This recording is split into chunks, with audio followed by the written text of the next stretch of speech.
تو اکٹھے ہونے کی جگہ تو اللہ نے جنت بنائی ہے، دنیا تو دنیا کے کاروبار میں بھی جدا کر دیتی ہے، اور اگر دین کے لیے جدائی ہو گئی تو پھر کون سی بڑی بات ہے، اللہ ہمیشہ اکٹھا کر دے گا۔ میری بہنوں، صحابہ رضی اللہ عنہم تھے، جنت ان کے لیے واجب تھی، پھر بھی گھروں کو چھوڑا، اور قبریں بنی ان کی پہاڑوں میں، ریگستانوں میں، میدانوں میں۔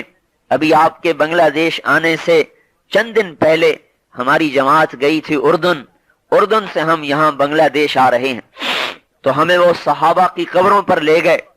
معاذ ابن جبل پہاڑ کی چوٹی پر اکیلے ہیں، 7 نوجوان بیٹے، عبد الرحمن ابن معاذ، دونوں باپ بیٹا اللہ کے راستے میں شہید ہوئے، دونوں کی قبریں ہیں۔ شرحبیل ابن حسن رضی اللہ عنہ ایک وادی میں سوئے پڑے ہیں، زرار ابن ازور رضی اللہ عنہ ایک ٹیلے پر ان کی قبر تھی، حضرت ابو عبیدہ بن جراح رضی اللہ تعالیٰ عنہ کی ایک راستے کے کنارے پر قبر تھی۔ پھر ہم آگے پہاڑوں میں گئے، موتا ایک میدان ہے جہاں جنگ موتا لڑی گئی تھی، اور جس میں 3 بڑے صحابہ زید، جعفر، عبداللہ شہید ہوئے تھے۔ جب ہم حضرت جعفر کی قبر پر گئے، آپ یقین مانو ساری جماعت ہماری رو رہی تھی، ہم اپنے آنسوؤں کو روکتے تھے، رکتے ہی نہیں تھے۔ حضرت جعفر کا سارا واقعہ آنکھوں کے سامنے گھوم گیا۔ 30 برس کے نوجوان بیوی تھی، چھوٹے چھوٹے 4 بچے تھے۔ تو جب اللہ تعالیٰ کے راستے میں نکلے اور جھنڈا اٹھایا اور شیطان سامنے آیا، کہا جعفر تیری جوان بیوی، تیرے چھوٹے بچے، کیا بنے گا ان کا؟ حضرت جعفر نے فرمایا، ارے لعین، اب کب آیا ہے؟ اب تو اللہ کے نام پر جان دینے کا وقت آیا ہے۔ یا حبذا الجنت واقترابها طیبۃ وبارد شرابها والروم روم قد دنا عذابها کافرۃ بعیدۃ انصابها علی الا قیتها ضرابها۔ یہ شعر پڑھے، اے جنت اب تو مجھے تیرا شوق ہے، آگے بڑھے۔ ایک ہاتھ کٹا، دوسرا کٹا، پھر 2 ٹکڑے ہو کے زمین پر گر گئے۔ حضور پر منظر کھل گیا، آپ نے دیکھا کہ جعفر شہید ہو گئے، تو آپ تشریف لے گئے حضرت اسما کے گھر۔ اسما ان کی بیوی کا نام تھا۔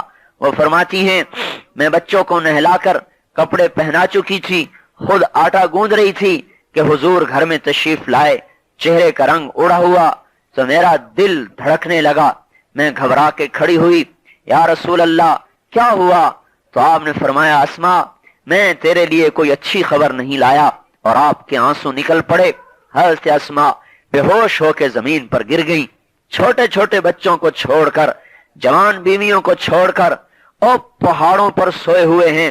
اونچا پہاڑ ہے، آج سے 1400 سال پہلے وہ قبر بنی جبکہ وہاں کسی انسان کا گزر نہ تھا۔ بہت رونا آیا ہمیں۔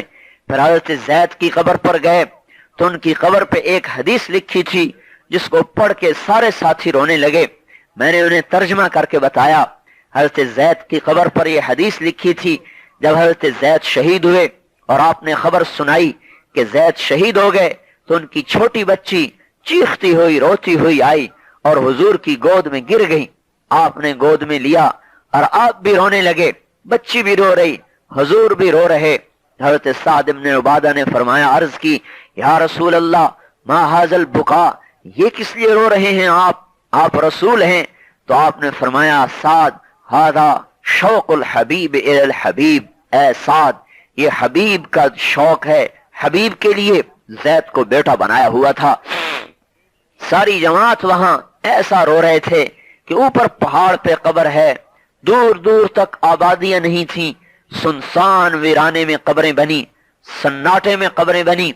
آپ پھر حضرت عبداللہ ابن رواحہ کی قبر پر گئے جو 4 بیویوں کو چھوڑ کے گئے تھے اور بڑے باغات غلام چھوڑ کے گئے تھے۔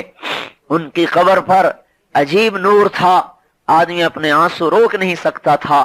ان کے بارے میں آتا ہے، جب آگے بڑھے تو بیویاں بچے یاد آ گئے تو ایک دم اپنے آپ کو جھٹکا، اقسمت یا نفس لتنزلن کارہتن او لتطاوعن ان اجلب الناس اشد الرنا مالی اراکی تکرہین الجنہ قد طالما قد كنت مطمئنا هل انت الا نطفة فی شنہ یا نفس الا تقتلی تموتی